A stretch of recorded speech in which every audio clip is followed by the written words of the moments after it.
চলচ্চিত্রের সিন্ডিকেট নিয়ে বারিশা হক এবার বোমা ফাটিয়েছেন। এমন এক বোমা ফাটিয়েছেন যেখানে কাকে ইঙ্গিত করে বলেছেন সেটা নিয়ে এখন মানুষের মনে কৌতূহল।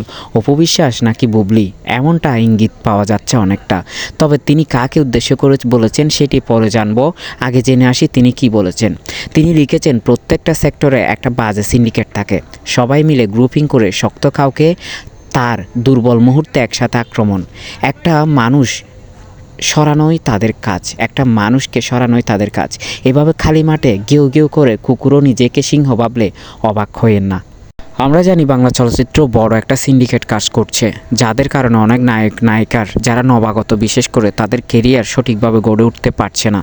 এই সিন্ডিকেট নিয়ে কেউ কিছু বলতেও পারে না ইদানিং। এবার বারিশা হক তার সাহসিকতার পরিচয় দিয়েছেন বলা গেলে।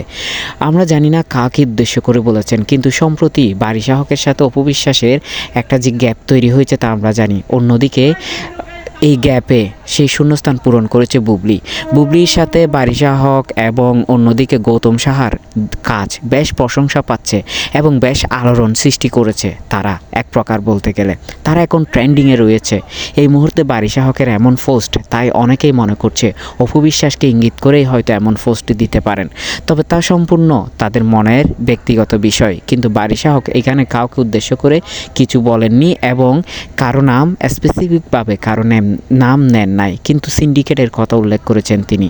দেখেছি বুবলিকে কতটা পরিশ্রম করতে হচ্ছে এই সিন্ডিকেটের বিরুদ্ধে কাজ করতে গিয়ে।